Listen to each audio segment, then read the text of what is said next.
Silaturahim dan Rasil TV untuk Islam yang satu. Ikhwan akhwat dimanapun Anda berada yang dapat mendengarkan kami, Anda yang berada di daerah Batam dan sekitarnya yang mendengarkan kami melalui radio Sela FM, di daerah Sukabumi melalui radio Latansa, ataupun Anda yang berada di daerah Semarang melalui radio Silaturahim Semarang, yang berada di daerah Banyuwangi, ataupun di Pontianak dan juga di Bondowoso, dimanapun Anda berada juga yang dapat mengakses kami melalui siaran streaming di www.radiosilaturahim.com.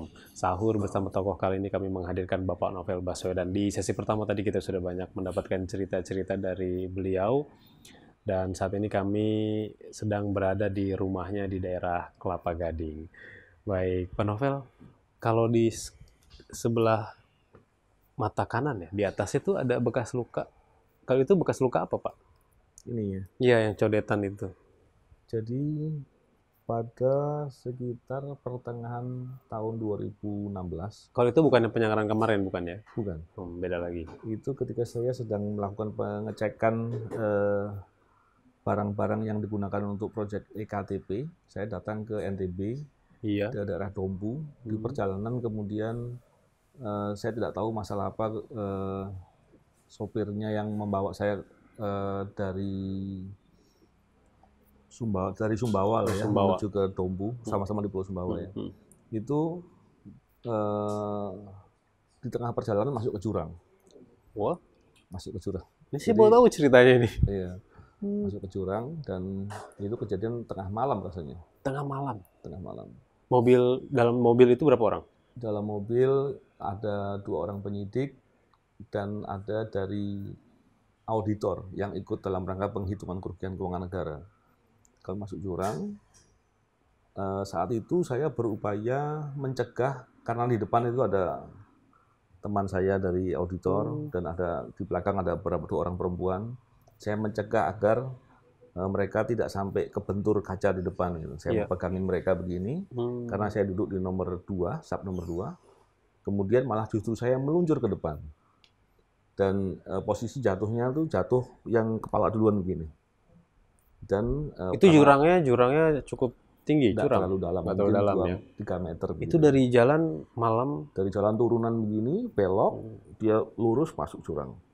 Pak Novel betul-betul melihat kejadiannya apa lagi tidur itu waktu pas? Lagi tidur rasanya. Lagi tidur ya, jadi tahu-tahu udah. Enggak. Saya ketika nabrak pembatas, saya sudah bangun.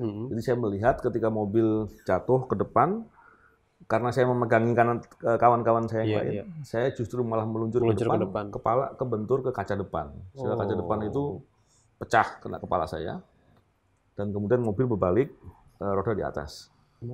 Saya keluar dari mobil, saya selamatkan teman-teman semua, saya cegat kendaraan yang lewat, dan kemudian saya menuju ke RSUD Dompu. Tapi kronologinya, penyebabnya Bapak tahu? Apa karena ngantuk supirnya atau apa? Kemungkinan besar karena ngantuk. Tapi lebihnya saya nggak tahu, karena waktu itu memang ada dari kepolisian untuk melakukan pemeriksaan. Setelah sampai di rumah sakit, ternyata kawan-kawan saya itu yang saya tolong tadi itu nggak apa-apa. Justru yang luka agak lebih serius saya, karena di sini sobek 30 jahitan rasanya. Dari kelopak mata sampai ke depan sini. Dan ini yang akhirnya ada kenang-kenangan sedikit. Jadi kalimat itu ada aja gitu ya, kecelakaan gitu ya, alhamdulillah itu diselamatkan ya waktu itu ya. Dan saya berada di rumahnya, ini salah satu, ini dengan background ini ada kayak gamis ini ya. Iya. Gamis. Perempuan. Ini ada mereknya, ini buatan siapa Pak? Ini istri saya. Dia pakai merek namanya sendiri, Emilda. Emilda. Oh, jadi istri namanya Emilda. Rina Emilda. Dan membuat ini ya? Iya. Gamis Emilda. Dijual buka butik atau apa ini? Dia juga suplai ke beberapa rekannya yang butik. Ada beberapa yang dijual online. Cuman online-nya bukan online yang di toko online, di medsos. Oh iya, biasa kan ibu-ibu gitu, jualan di Instagram, jualan di medsos. Mereknya Emilda. Ya, mereknya Emilda. Ikhwan akhwat bisa searching tuh kalau mau ya, dilihat-lihat gitu ya.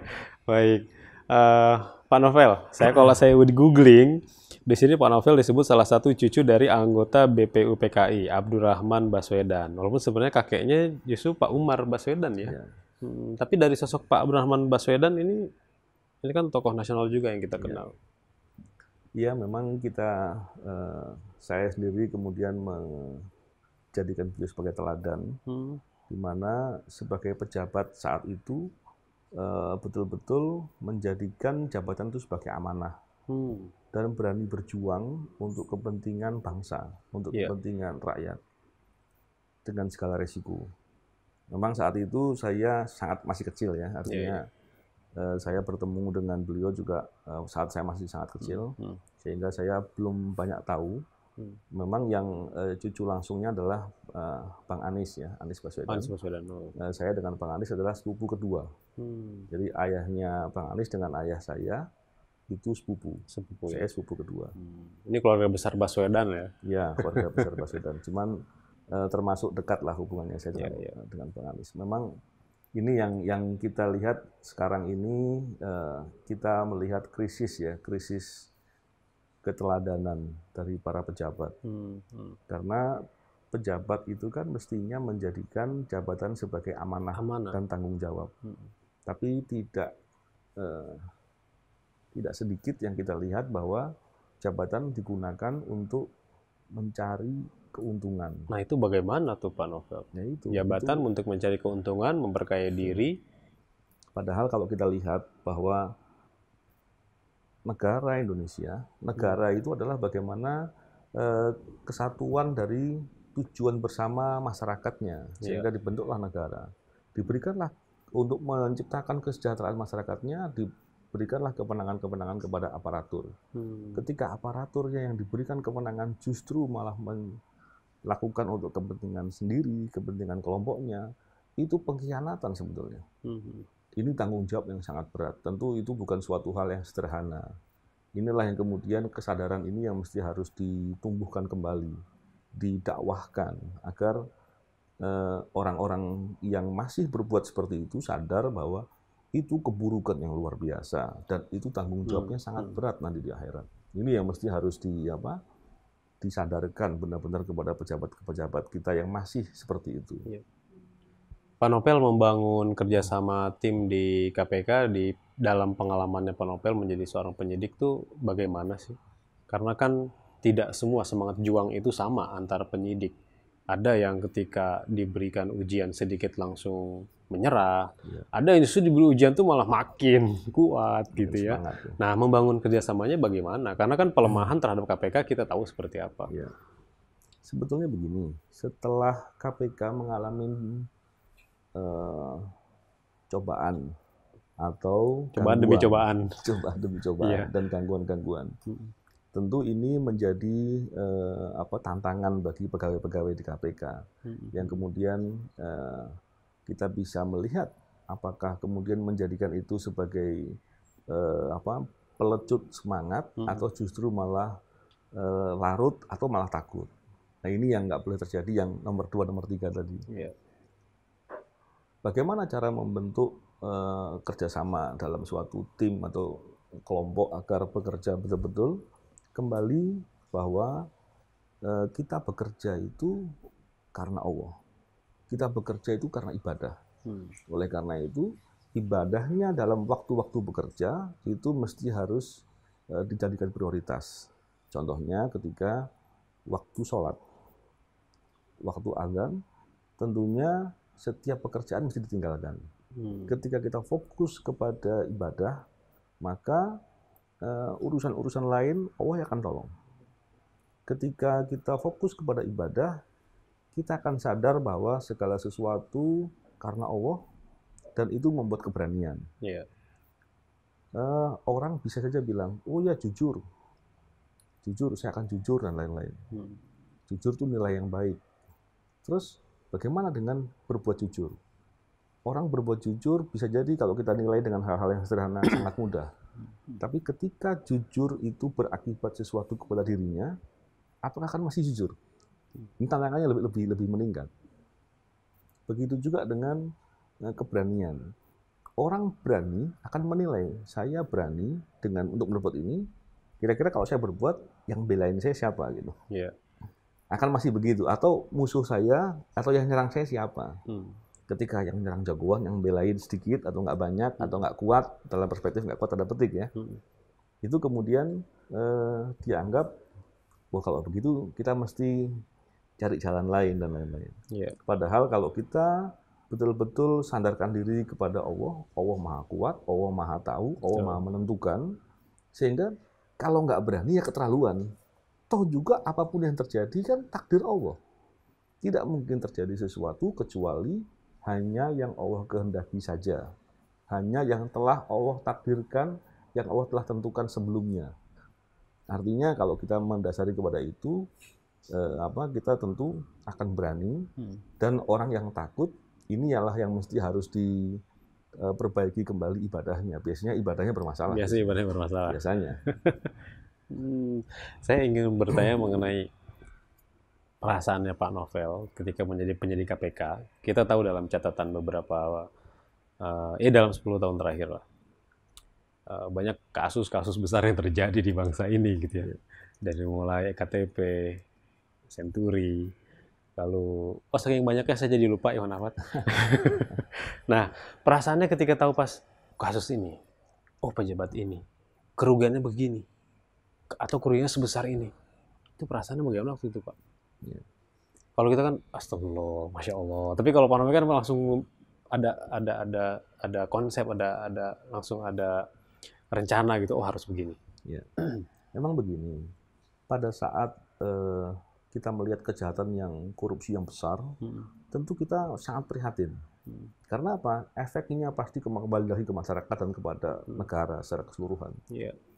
Tetapi ketika dalam proses, ketika kita melihat siapapun orang yang terlibat, saya selalu mengajak kepada kawan-kawan bahwa cobalah berpikir bahwa kita bukan sedang menyerang dia, kita bukan sedang membalas dia, tidak.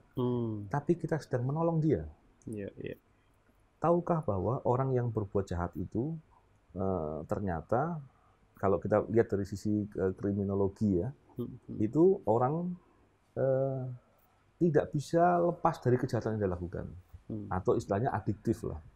Biasanya orang yang berbohong cenderungnya akan berbohong terus. Orang yang mencuri, dia akan kecenderungan untuk mencuri. Begitu juga orang yang korupsi. Orang yang sekali korupsi akan ketergantungan untuk korupsi terus. Ini bisa dilihat dari perspektif begini. Biasanya kalau orang korupsi, dia punya bawa uang ke rumah lebih daripada yang normalnya. Ketika dia bawa uang yang lebih, pola hidupnya pun berubah. Keluarganya berubah, hubungan sosialnya berubah. Sehingga ketika dia harus kembali kepada pendapatan normalnya, dia nggak bisa lagi. Nah, perspektif menolong tadi adalah, kita tolong dia. Caranya apa? Ditangkap, diproses, ditempatkan di lembaga pemasyarakatan.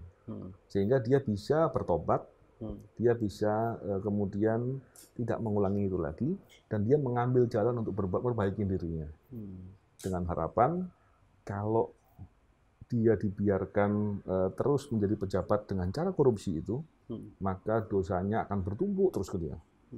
Dan ketika dia ditangkap, diproses dan seterusnya, maka diharapkan dia bisa bertobat dan minimal tidak berbuat lagi. Minimal kita hentikan pola perbuatan.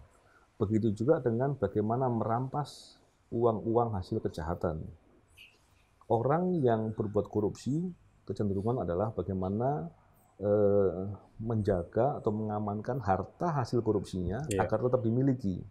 Karena dalam perspektif agama tentunya kita melihat dia sudah mempertuhankan harta sebetulnya. Betul. Nah, kita melihat seperti itu, kita tolong dia agar tidak menjadi beban untuk yang bersangkutan di akhirat. Caranya apa? Uang hasil kejahatan itu kita sita. Kan tertolong dia. Betul. Logika seperti inilah yang mesti dijaga. Walaupun mungkin dianggap ini sebagai guyonan, tapi saya tidak membicarakan ini sebagai guyon atau sebagai hal yang bercanda gitu. Tapi ini adalah suatu hal yang sangat serius. Dan prinsip kayak. Karena apa? Orang yang berbuat korupsi itu dia sulit sekali untuk berubah. Berubah diri sendiri sangat sulit. Tapi ketika ditangkap, sebetulnya kalau dia mau sadar, dia sedang disayang oleh Allah. Tapi korupsi, orang koruptor yang terus-menerus aman, sebetulnya sedang istidrat ya. Istidroj. Ini yang berbahaya. Ya, kesadaran ini yang kemudian kita mesti harus, saya bicara sama teman-teman di KPK, Iya. sehingga ketika menangani perkara kita semangat. Kenapa? Ya. Kita sedang nolong orang kok. Pernah nggak ada perasaan takut gitu kita yang melihat, wah ini kan pejabat, di belakangnya juga didukung dengan, apalagi kaitannya dengan dulu ada istilah penulis tentang korupsi itu oligarki tiga kaki. Iya. Kalau udah bicara oligarki tiga kaki ini seperti bicara jejaring gitu kan. Iya. Wah kekuatannya nggak mungkin nih. Ada bahasa akhirnya keluar seperti udah kalimat menyerah terlebih dahulu. Iya. Ini yang mestinya tidak boleh terjadi. Tidak boleh karena terjadi. sebetulnya ketika kita masih melihat orang dengan karena kekayaannya, karena kekuasaannya, kita justru iman kita sedang bermasalah di sana. Mestinya kita melihat semua orang dengan perspektif yang sama. Kita memberikan penghormatan yang sama. Walaupun tentunya sebagai orang muda kita menghormati orang yang lebih tua, itu wajib. Kita menghormati pemimpin, harus. Tapi dalam perspektif yang lebih luas, kita mesti harus melihat semua dengan cara yang sama. Terus yang kedua, kita harus sadar bahwa tidak ada orang yang kuat, yang berkuasa segala macam, tidak ada. Karena pada dasarnya kalau kita melihat seumpama tadi bagaimana jejaring, bagaimana dalam tanda kutip mafia, tentunya kita melihat kita kaitkan dengan, saya lupa surat apa itu ya, yang disebutkan kurang lebih bahwa Allah menciptakan, Allah membuat penjahat-penjahat di tiap-tiap negeri untuk mereka berbuat tipu daya. Padahal mereka tidak bisa merubah apapun, dan sebenarnya dia tidak bisa berbuat apapun, dan sebetulnya mereka hanya mendolimi dirinya sendiri. Dengan perspektif begitu, kita sadar bahwa orang-orang yang seperti itu sebetulnya nggak perlu ditakuti. Kalau saya sering dulu waktu masih di kepolisian, bahkan di KPK juga masih sering dibilang, Anda meriksa perkara yang ini, belakangnya ada si A loh. Iya. Nabrak tembok. Saya bilang, saya nggak mau nabrak tembok. Tapi saya sedang memeriksa orangnya. Nabrak tembok berarti saya bodoh. Tapi saya meriksa, dan saya merasa itu nggak nabrak tembok, saya biasa-biasa aja. Bagi saya adalah ketika sesuatu hal yang kebaikan yang bisa saya lakukan, itu ibadah, saya berbuat. Selebihnya saya bertawakal. Apapun yang terjadi, saya ikhlas. Nah, ketika perspektif begitu, itu mudah. Itu tidak menjadi kekhawatiran. Bahkan kalau saya sering bicara sama rekan-rekan, sesama penegak hukum atau di KPK, saya bilang begini, ketakutan yang dipikirkan itu bayangan. Bayangan itu sifatnya, kalau kita jauhi, dia membesar. Kalau kita mendekati, semakin kecil. Kalau kita tempel pada objek itu, nggak ada itu barang. Hilang. Nah, itu ya mestinya kita harus bisa sadari, dan di situ menjadikan semangat kita untuk berani menegakkan kebenaran, untuk berani amar ma'ruf nahi munkar. Nah, Pak Novel punya keberanian itu kan berarti sudah berusaha terus untuk mendekatkan diri kepada Allah. Nah, pendekatan diri kepada Allahnya itu dijaga dengan apa, Pak? Ibadah, lalu menghindari diri dari semua hal yang haram, pasti kan? Kekuatan terbesar dari keluarga, dukungannya bagaimana, Pak? Karena kan keluarga juga melihat ketika ada serangan, ketika ada intimidasi, aduh gimana gitu ya, suami saya, atau ayah saya, atau anak saya, atau saudara saya gitu. Ya, jadi tentunya kewajiban saya sebagai kepala keluarga di rumah adalah mendidik istri dan anak-anak saya untuk semakin kuat. Begitu juga di keluarga besar, tentunya saya bersama-sama dengan saudara-saudara saya dan tentunya kepada orang tua saya menjelaskan itu membuat semua menjadi semakin mudah. Saya paham bahwa ketika ada kesenjangan cara berpikir, itu tentunya menjadi masalah dalam rangka untuk melangkah. Dan tentunya saya secara pribadi sebagai manusia bisa jadi kadang-kala turun, kadang-kala lemah. Ketika lingkungan bisa kita kuatkan, ketika saya lemah justru saya dikuatkan sama saudara saya. Saya lemah, orang tua saya ingatkan saya. Dan ini yang kemudian saling menguatkan, ini yang menjadi kunci bagaimana kita bisa istiqomah. Dan juga bagaimana saya juga mesti harus berkawan dengan orang-orang yang berilmu. Berilmu dalam hal ini adalah mempunyai perspektif ilmu agama yang baik, yang kuat. Nah, ini yang kemudian ketika saya lemah tentu mereka bisa saling menguatkan dengan saya. Jadi itu yang mesti dijaga. Pak, bagaimana sih menginformasikan kepada masyarakat supaya masyarakat juga ikut ambil peran gitu ketika melihat suatu ketidakadilan, melihat tindakan korupsi, melihat tindak kriminal apapun yang terjadi di lingkungan ataupun di negara ini. Iya. Tentunya ada dua perspektif di sini. Yang pertama perspektif agama. Ketika ada kedoliman, maka kita mesti bisa melawan dengan perbuatan.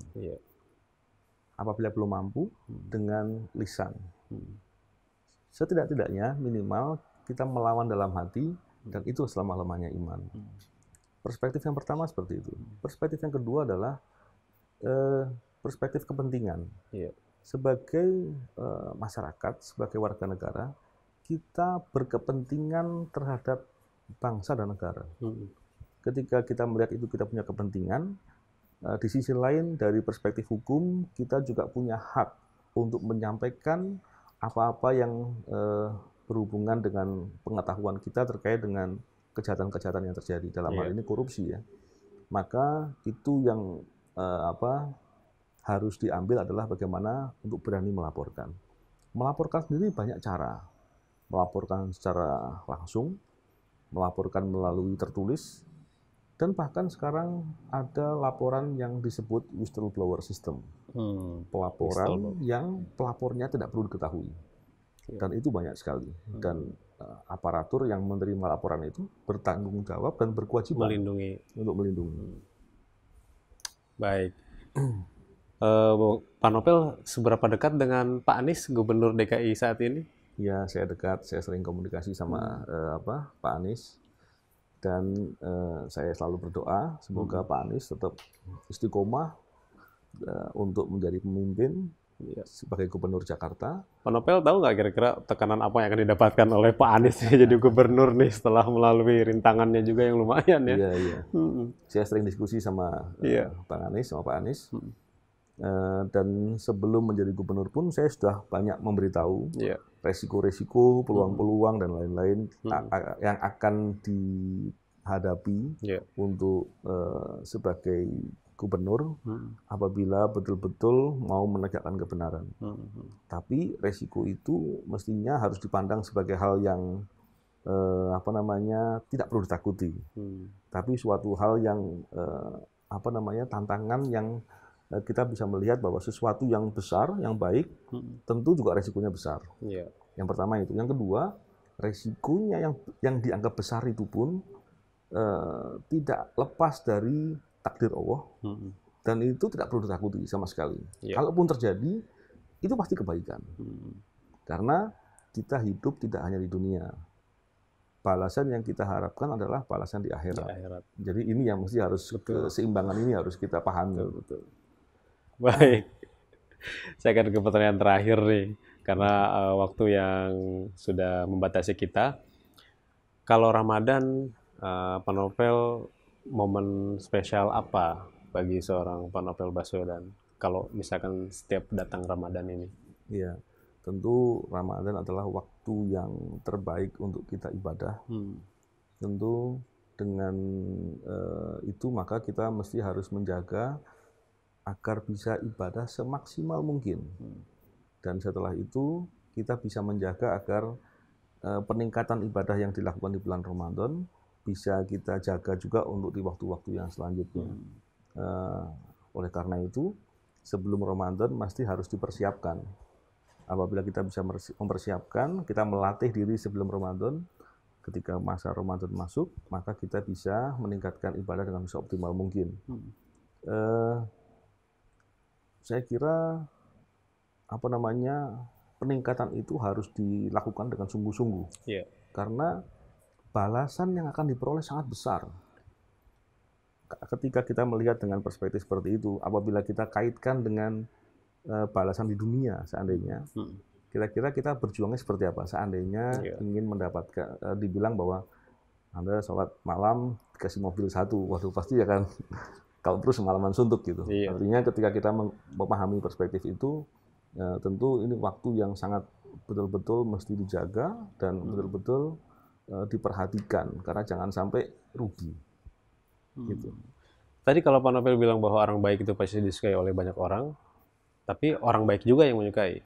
Kalau orang jahat tidak menyukai orang baik gitu ya, apalagi yang menghalanginya. Nah, Pak Novel ketika banyak menuntaskan atau mengurus kasus-kasus di KPK, melihat orang yang benci terhadap Pak Novel pasti ada kan. Pak Novel berikan apa kepada mereka? Doa apa yang selalu diberikan kepada mereka?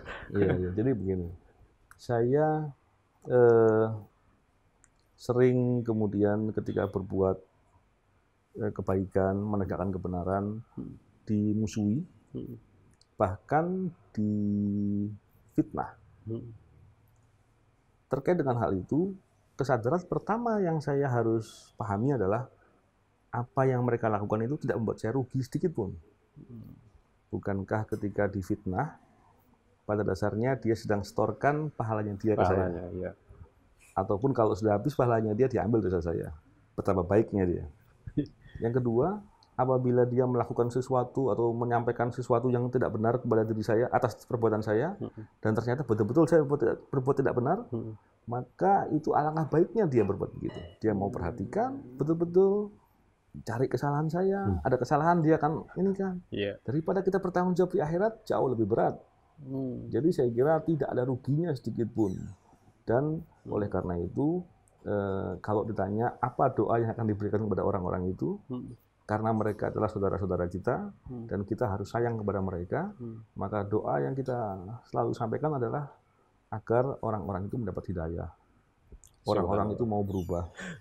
Agar orang-orang itu kemudian bisa bertobat dan mendapatkan kebaikan untuk dirinya. Karena pertanggungjawaban di akhirat itu benar dan berat dan tidak bisa berulang, tidak bisa diulangi. Nah ini yang kemudian menjadi kesadaran kita, dan sangat kasihan apabila ada orang yang kemudian harus salah sampai seterusnya. Ini yang nggak kita harapkan. Baik, Pak Novel. Terima kasih banyak atas perbincangannya di waktu sahur ini. Semoga selalu dalam perlindungan Allah SWT, selalu diberikan kesehatan gitu ya. Semoga Ramadannya berkah di tahun ini. Demikianlah Ikhwan Akhwat yang dirahmati Allah SWT, sahur bersama tokoh Bapak Novel Baswedan kami hadirkan ke ruang dengar Anda menemani waktu sahur kita. Semoga memberikan manfaat bagi Anda dan menginspirasi kita semua. Mohon maaf atas segala kesalahan kata. Kami yang bertugas di kesempatan kali ini, saya Angga Aminuddin, ada juga Muhammad Acid, Atep Setiabudi, dan juga Imam. Mohon pamit. Billahi taufiq wal hidayah. Subhanakallahumma wa bihamdika asyhadu an la ilaha illa anta astaghfiruka wa atubu ilaik. Assalamualaikum warahmatullahi wabarakatuh. Waalaikumsalam.